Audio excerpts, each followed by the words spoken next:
Lane Kiffin drama, undefeated Aggies. Who's going to Atlanta and who's making the playoff? It is time to get the SEC squad together. You're talking ball with the SEC squad.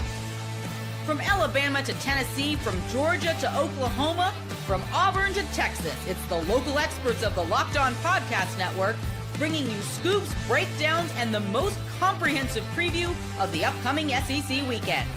It's the SEC squad, and we have a seat for you. Hurt feelings and thin skin are prohibited. Squad up, you're part of the SEC squad. Welcome to the SEC squad, guys. Sit back, grab your favorite beverage, and join us as we get you ready for another week talking all things SEC. And thank you guys for making Locked On the #1 sports podcast network. Today's episode is brought to you by FanDuel. Right now, new customers can bet just $5, and if your bet wins, you'll get $300 in bonus bets to use across the app. Download the FanDuel app today. Let's welcome in our squad this week. We got a regular. I've seen so many comments. People are like, Stephen Willis shows up every week. Stephen Willis, Locked On Ole Miss. We got Corey Burton, Locked On Vandy. We got Jimmy Stein, Locked On Bama. John Williams, Locked On Sooners. I'm Chris Gordy, Locked On SEC. And guys, we normally in the first segment say, give me a prediction for your team this week. But because half the damn conference is playing cupcakes, I just want you to give me a state of your team right now. And no better place to start than in Oxford, Mississippi, where Stephen Willis, the Ole Miss Rebels are 10-1. Clearly, that's the biggest story out there, right? Right. Is something else going on besides a win over the Citadel in Florida? Is something weird? No, this weekend for Ole Miss is just going to be about seeing what news breaks this day on Lane Kiffin to see what happens. And whether he stays in Oxford, he goes to Gainesville, he goes to Baton Rouge, whether it happens this weekend, that rumor is out there at the moment, or whether it happens after the Mississippi State game, I can guarantee everybody one thing, I will be exhausted. Corey Burton, give me a status of the Vandy Commodores. Playoff hope's still alive. Playoff hope's still alive. It's late November, and that's kind of new territory for Vanderbilt. They play Kentucky, one of the few teams that are actually playing a conference game this weekend. So excited about that, excited about this playoff push. And it's the most crucial two-game stretch in Vanderbilt football history. So let's get after it and let's go get a dub. It sounds I hear these things like most historic game, and it's like it's not hyperbole. It really is if Vandy can make the playoff. And I bet you wish you got Kentucky a few weeks ago, huh? They're playing like a red hot team. Like Bowley he is completely morphed into an actual quarterback. Like a few weeks ago, it was touch and go, and now, I mean, he's dangerous. He ran over some. I mean, granted, it was Tennessee Tech, but he's out there running over people, and they're actually performing like a real offense. So this is not going to be an easy game, and I wish we got the Kentucky team from 4 weeks ago where this would kind of be an easy game, but I guess Florida gave them a little confidence a couple weeks ago. So here we go. We'll get more on that game a little bit later. Jimmy Stein, kudos to you for showing up, man. We have some people, their team loses and they run scared, but give me the status of the Alabama Crimson Tide. Well, it precarious. Looked really solid, since the Florida State game and 4 wins in a row against ranked teams. Now a little precarious. It's going to be an anxiety-drenched Iron Bowl Saturday for Alabama fans. They'll be favored to beat rival Auburn, but it's taken a couple of miracles for Alabama to win the last 2 trips to Jordan-Hare. It's hopefully going to be just mostly tight fans and not a tight football team that goes into Jordan-Hare in about 13 days. Yeah, it's look, it was a close loss for Bama. They were right there. Don't hit the panic button yet, Bama fans. John Williams, you're riding high after that big win. Yeah, all things pointing up for the Oklahoma Sooners right now. They control their own destiny. They've got 2 tough games against Missouri and LSU remaining on the schedule. You take care of business, you win those games, you're in the college football playoff. We'll get into the games this weekend because it is a big weekend as we head into SEC Week 13. But man, it is it's very interesting when we look at this situation with Lane Kiffin because there is so many dominoes that can fall here. We hear Eli Drinkwitz comes out this week. It says, "Oh, my name getting thrown around there. It's all a distraction and all this." The one thing I don't hear anybody say, guys, is I am happy where I'm at, and I'm staying where I'm at. It's weird that nobody can say that. But what do you guys make of the Lane Kiffin situation? We heard from Steven already, but the rest of you guys, What do you make of this? And it's the huge domino that will have to fall because it affects Florida, Georgia, or Florida, LSU, possibly Auburn, and even Arkansas. And maybe even the New York Giants. Like, this is a situation. And the Tennessee Titans, apparently, yeah. This is going to be one of those things, I think, with Lane Kiffin, probably every year. Even if he stays at Ole Miss, it's going to be coming up because every team or every program that believes that they are a step above the University of Mississippi is going to believe that they can lure Lane Kiffin away, and he might leave. How he chooses between LSU, Florida, staying in probably the most secure situation in college football, aside from Kirby Smart in Athens, how he decides to leave that and then go to Florida or LSU. I mean, that's a tough call and not one I envy him for. No, not at all. And when, a few days ago when he went on the Pat McAfee show and he was basically just trying to, I don't know if he's trying to put on a front. I don't know if he really just doesn't know what he wants to do. Like, I think he's seriously mulling this stuff over. Obviously this stuff wouldn't happen, but it begs to differ. Thankfully it's a bye week for Ole Miss because you wonder, like, if this were a game week, would they be distracted with as much noise as what's happening? I don't know, but it's definitely, I mean, obviously he's going to have to turn a bunch of people down if he wants to stay at Ole Miss, but if I were him, I don't know about leaving a situation where I have carte blanche. I don't know about leaving a situation where I'm going to have that guaranteed money regardless. So I don't know. There's a lot of factors for staying. There's a lot of factors. Wow, my camera decided to shut me up there. But there's a lot of factors for leaving. I mean, there's a lot there on his plate, and you can tell that he's thinking about it and he's considering every possible avenue. Yeah, what's real curious to me, guys, is just the calendar and how the college football calendar has changed over the years. I think now that you have earlier firings, you'll now see earlier hirings. That just used to not be a thing. Now it's a major thing. Then factor in the playoffs, which goes on all the way through almost late January now. And in terms of the timing of all this and how the timing works out is what's fascinating to me. LSU, Florida, any other college team, they want this done as quickly as possible. You got signing day the first week of December. You got the transfer portal in January. Ole Miss in position for the greatest season in Ole Miss history. By definition, I think if they make the playoff, which seems a certainty. So I'm real curious as to the timing of all this. It's one of the most unique circumstances we've seen since the calendar's changed. Let's welcome in John Miller, entered the chat. John Miller from Locked On Mizzou. John, we were just mentioning the Lane Kiffin situation, and earlier this week we hear Eli Drinkwitz asked about his future, and he's like, oh, this is all a distraction. But he didn't come out and say, I'm not leaving Mizzou. So Eli Drinkwitz, one that could be jumping ship for another SEC school. Yeah, it's a really interesting situation because it seems like everyone outside of Missouri thinks that Drinkwitz is going to go somewhere else, and yet everybody I talk to inside of Missouri thinks he's staying. And I tend to lean towards the people inside of Missouri right now. I really do. But yeah, I did need to jump into the chat really quickly to just make sure that you guys weren't shoving my coach out the door. But I'll just say I was talking to somebody who has some pretty good sources in one of these big schools that Eli Drinkwitz is talking to. I'll say that. And they thought, oh, he's going there. And I'm just telling you, I cut through that logic in about 2 degrees, 2 moves, something like that in chess. And I just don't know that it makes a lot of sense right now. We'll see what happens, though. I'm not that certain. I'll tell you that. Steven, the same thing in Oxford, right? A lot of Ole Miss people were convinced Lane's not going anywhere. I mean, you want to believe your guy is not going anywhere, but as we've seen, anything can happen.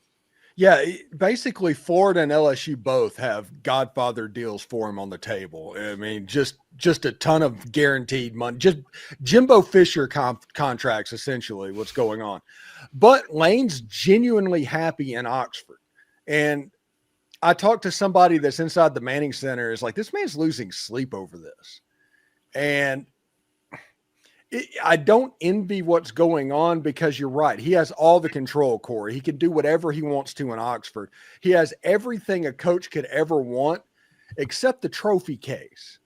And that's the pull that he's having to deal with right now because he's having the season of all seasons in a year that they were supposed to win 8 games and be happy with it.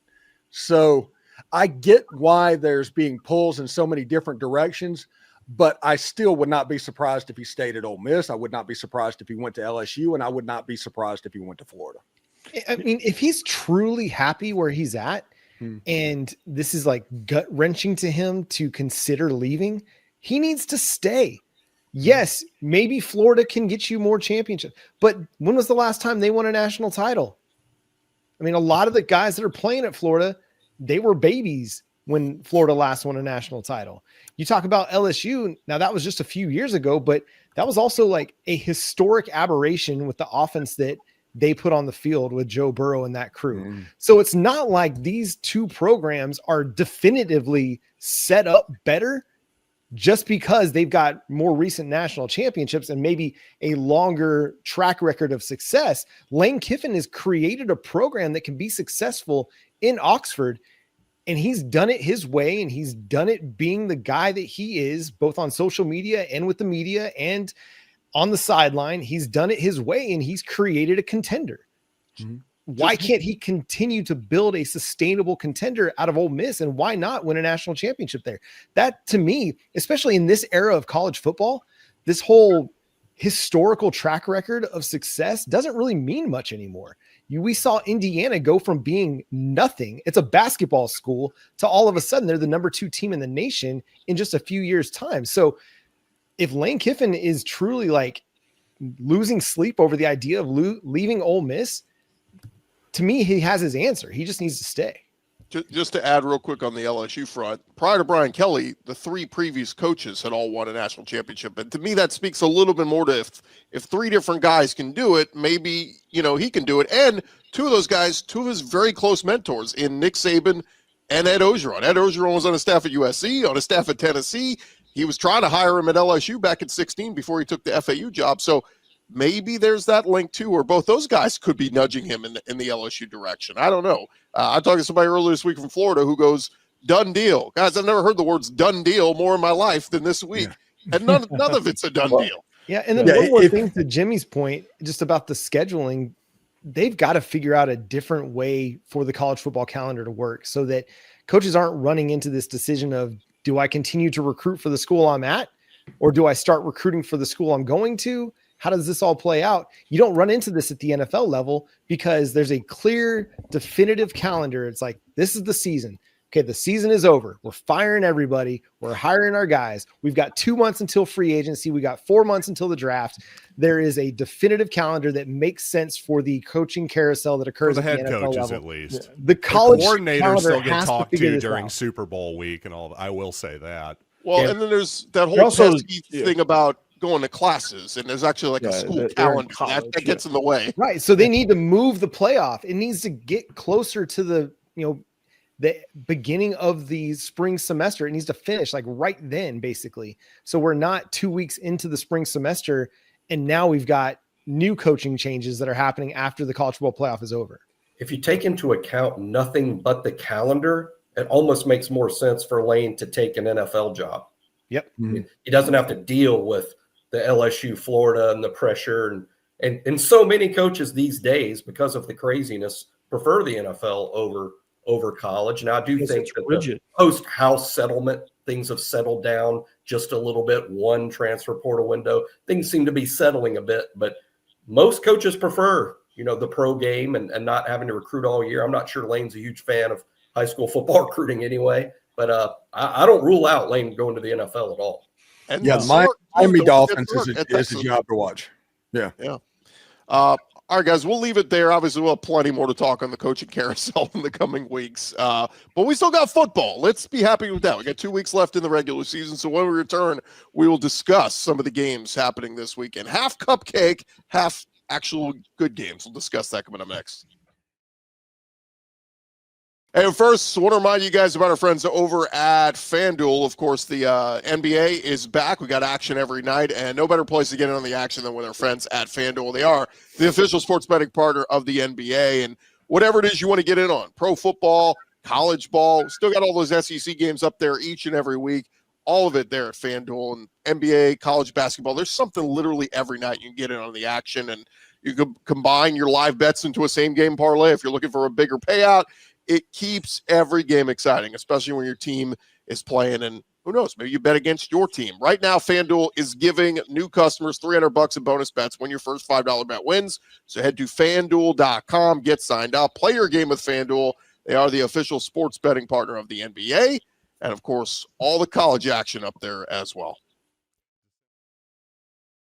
All right, roll along here. Locked On SEC Squad Edition. What was your comment, John? Missouri basketball? I said December 1st, Missouri, FanDuel. It's legal. That's okay. the pitch there at the end. Yeah, It is relevant. I thought you were trying to like the state of Missouri.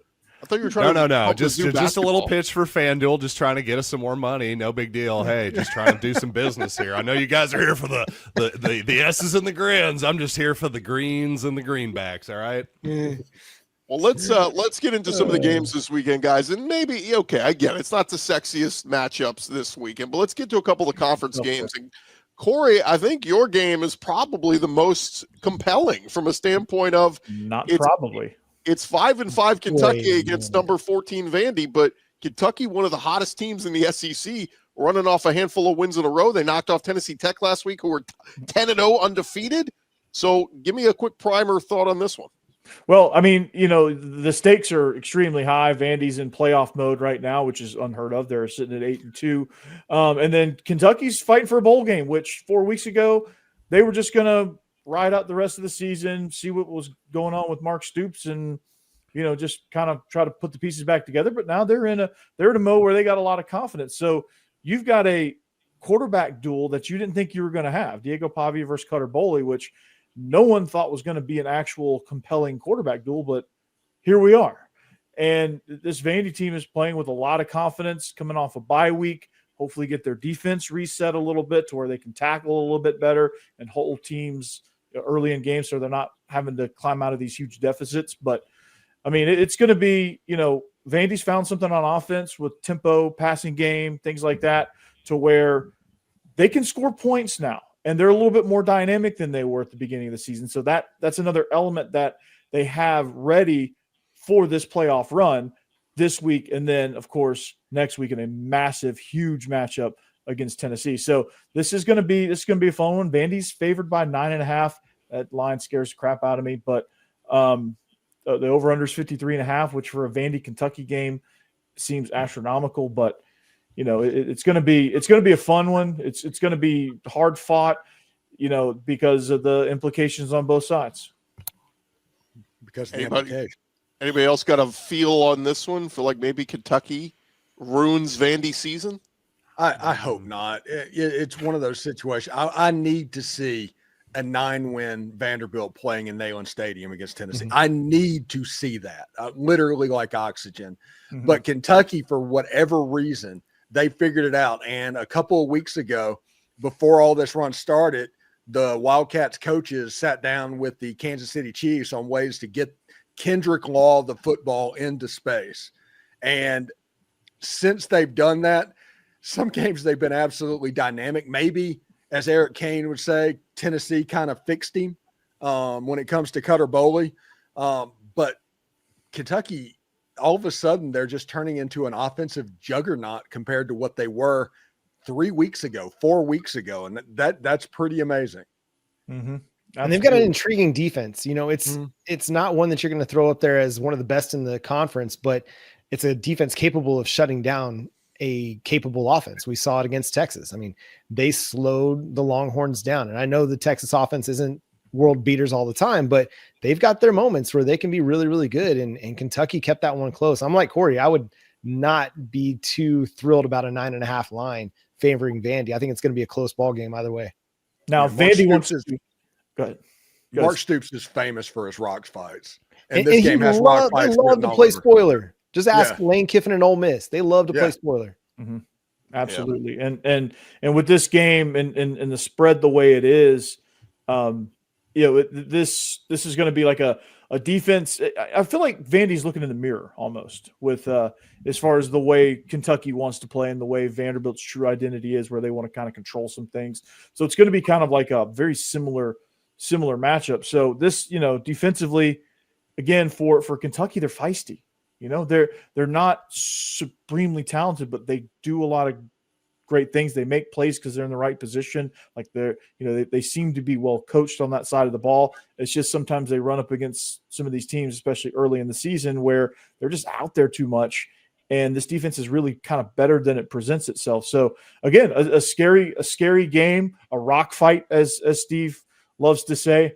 And that typically favors Kentucky, but Vandy has won their fair share of rock fights in the last couple of seasons. And real quick, this not just Vandy's playoff hopes on the line here, but I think Diego Pavia invite to New York on the line. Yes. If he wins these last two, he's going to the Heisman ceremony, I feel like. Yeah, no doubt. And what Herbstreit said on the telecast in the Georgia Texas game was he didn't see 4 definitive finalists. And Diego Pavia can get into that conversation. Now, I think Mendoza's kind of running away with it now at this point.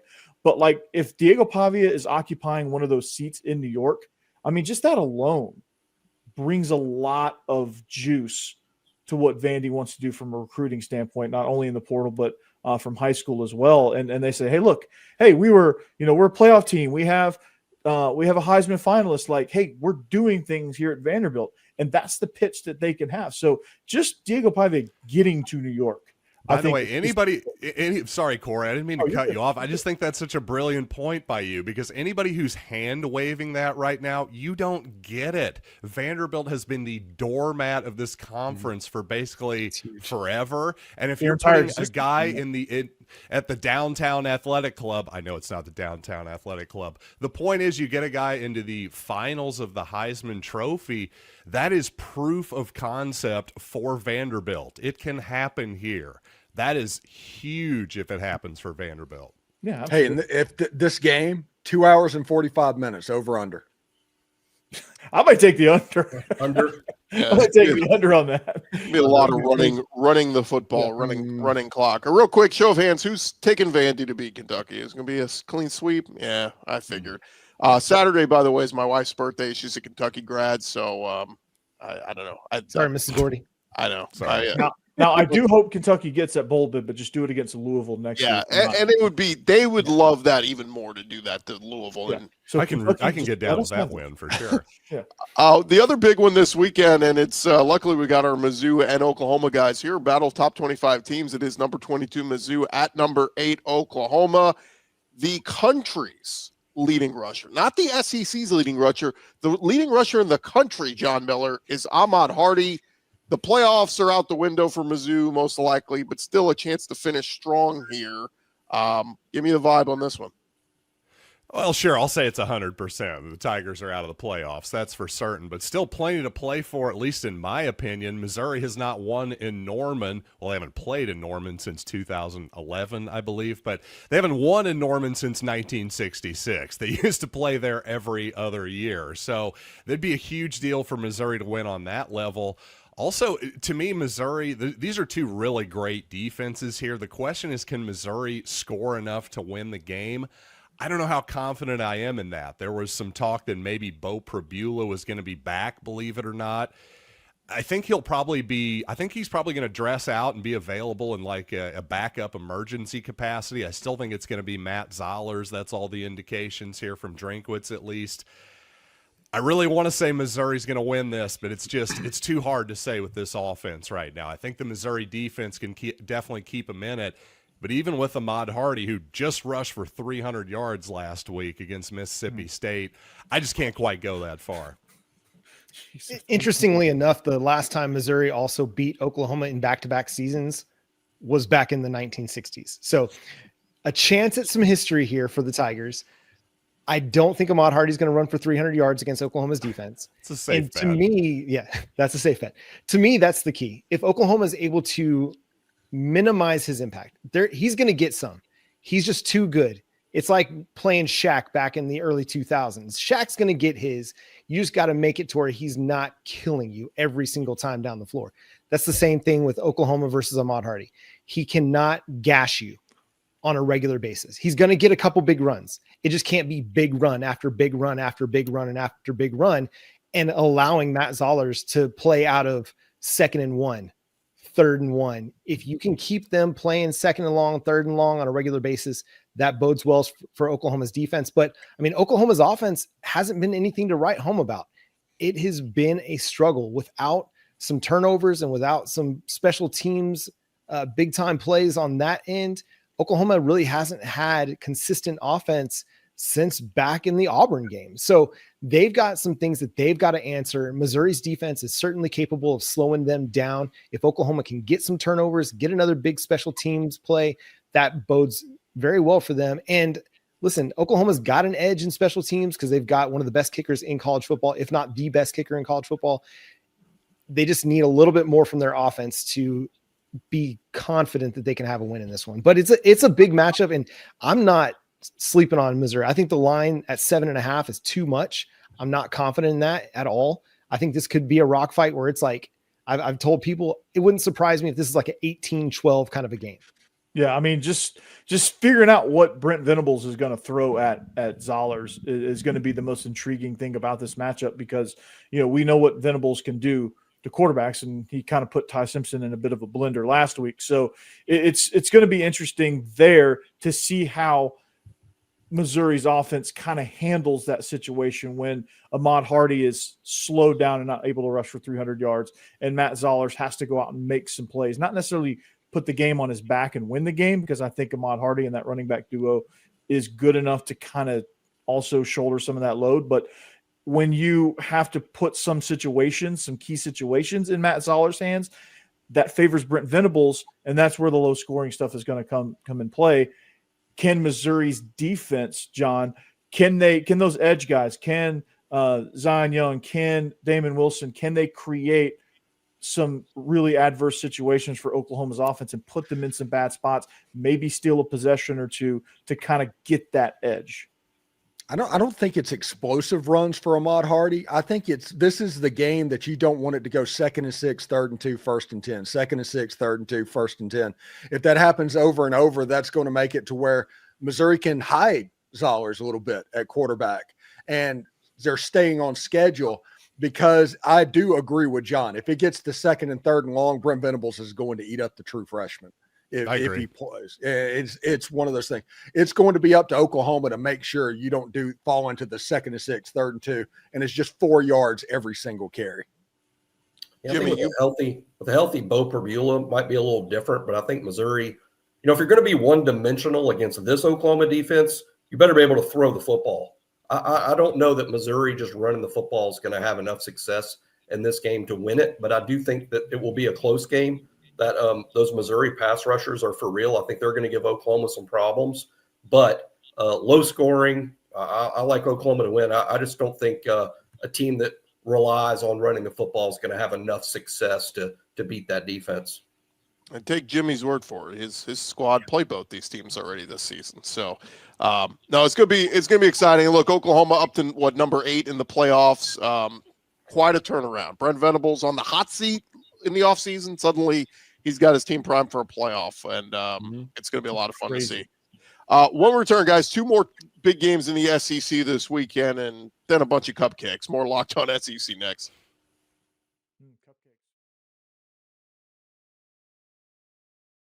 Locked On SEC Squad Edition continues here, gents. And look, just to run it off real quick, we've got Western Kentucky at LSU. Western Kentucky's 8-2, so maybe they give them a little bit run for their money. Samford is 1-10 at undefeated Texas A&M. So Samford under. I think they're 77-0. 1-9 Charlotte is at 9-1 Georgia. So that's, come on. Yes. Jimmy, you get a 3-8 Eastern Illinois. I mean, who's not up for that one? Ghost of Tony Romo and Jimmy Garoppolo and Sean Payton, all graduates of Eastern Illinois. Hard to believe. All good ones. Mercer's at Auburn. The only thing to watch here is Mercer's 9-1, and Auburn is not going to start Ashton Daniels. They're either going to go with Jackson Arnold or Deuce Knight. So something to keep an eye on there. Deuce Knight's going to play. That might be worth paying attention to, because I think this will be his first action on the game field. Yeah. How crazy is it that Ashton Daniels will not play this week, but start the Iron Bowl the week after? Trying to preserve the red shirt. It's a new age. Then lastly, Coastal Carolina is at South Carolina. Coastal's actually 6-4. South Carolina's 3-7. So that one might actually be one to watch. South Carolina's hustling backwards too, by the way. But that's all. And God, they were so good for a half at A&M. But those are all your cupcake games. We got 2 more SEC games to hit on, and let's jump into the old Southwest Conference game, guys. It is Arkansas at number 17, Texas. Arkansas, the epitome of close but no cigar, 2-8. But my God, almost every week it's a 1-score loss for them. Bobby Petrino must be kicking himself. Based off Texas taking their 3rd loss, what do you guys think here? Do they maybe pack it in and go, we're not going to the playoff? They're not going to throw in the towel. They got A&M on up ahead on the schedule, and if they beat A&M, that's they might have an outside chance. I've heard some scenarios where they would jump if Vandy went 10-2 and Texas went 9-3 and beat A&M, they would jump them somehow. But so they're going to be up for this one for sure, and that's an old school Southwest rivalry. So they're definitely not going to let this one slip up. Yeah, if anything, they might just look ahead a little bit and start slow, but Arkansas just not good enough on defense to even make it difficult for Arch and difficult for that wide receiver core. I think Texas's offensive line is good enough to kind of bully them a little bit, and they'll be able to run the football. And Taylor Green, man, he's great, but I just don't know if they've got enough to keep up with Texas and to score 25, 26 and pull off an upset. I just don't know if they've got enough offensively to beat that Texas defense. No, they don't. And you're exactly right there. I mean, Arkansas, they're just they've got to be mentally exhausted with all this, and they're just going to probably just pack it in and say, well, it's not Bobby Petrino.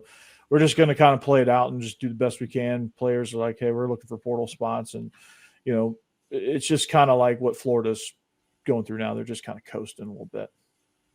Jimmy, do you remember those old Southwest Conference games? I vaguely. Unique spot for Texas, down after the Georgia game, but looking ahead to A&M, this could be a week to get them, but Arkansas just doesn't have enough, especially defensively. Anybody but Arkansas, I can see Arch Manning having the best game of his season this weekend. Yeah. And Arkansas hates Texas. Like Oklahoma hates Texas. It's amazing that they've played Texas 3 times in 20 years, and the hatred is exactly where it's always been. So that's something to pay attention to, because I do think Arkansas will give their best effort of the year.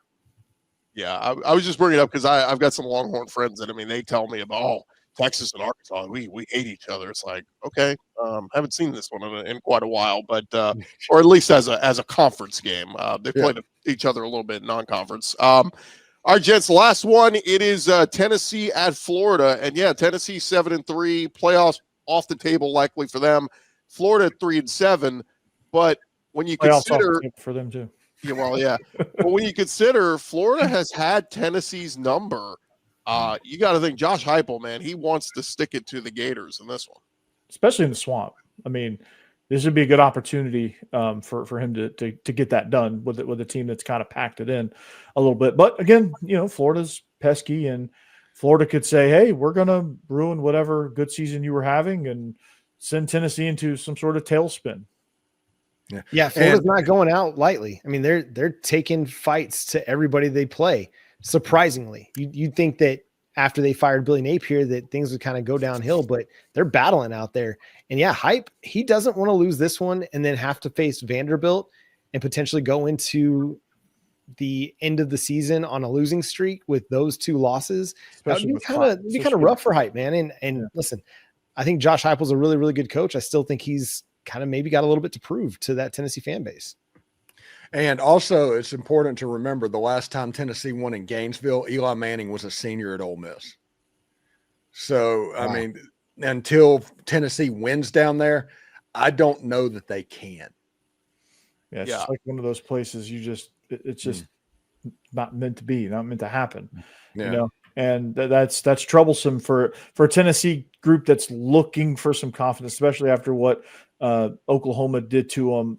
That shook them up a little bit, because right at that point they were like, okay, we're gonna send the Brent Venables era maybe somewhere else, and we're gonna continue rolling on towards the playoff, and then all of a sudden, bam, Oklahoma strikes, and then they start to kind of sputter a little bit. Now they haven't lost since then, obviously, but you can see the confidence, kind of like they're questioning Josh Heupel. There's things defensively that they're just not good at. And this thing could get tricky with some of the misfortune they have playing at the Swamp. Yeah, Tennessee's last win there 2 decades ago. And I saw this, guys. Florida's bringing back Urban Meyer. They're going to honor him on the field. So, I mean. God. Please, Tennessee, put up like 40 and beat them by 20, please. They might. Who would have had in August Joey Aguilar almost certain to throw for more yards than Lagway? Yeah, Nobody. It's crazy. By the way, one for the rumor mill, had somebody reach out to me that the report is Sam Leavitt is going to enter the portal after the year at Arizona State. Watch him and Josh Heupel. I think that might be an interesting one to watch for 2026. So just putting that out there. Just putting it out there. Nice. Look at Chris Gordy breaking the news. That's a Look at Gord you, bomb. man. Breaking anything, just a rumor, internet rumor. We'll Gordy's see. doing the journalism. He's gonna be arguably the top portal, option out there, unless we get a surprise, like a Carson Beck from last year. Levitt's gonna be probably the top name out there. Yeah. Well, we'll have all offseason spot for Sam Leavitt. I mean, just saying. We'll have all offseason to dissect the portal and movements. But, gents, best of luck to your teams. In a perfect world, all your teams will be in the playoff in a couple weeks. So we'll see if that happens. But for John Miller, who jumped off early, Corey Burton, Stephen Willis, John Williams, and Jimmy Stein, I'm Chris Gordy. This has been our Locked On SEC Squad edition. Remember to follow and subscribe. We'll be covering your favorite teams throughout every day throughout the season. Don't forget, I'll have you covered with the full conference side, Locked On SEC, part of the Locked On Podcast Network, covering your team. And thank you guys again for making Locked On the #1 sports podcast network. Bring it by week. Chris Gordy doing the journalisms. Mm.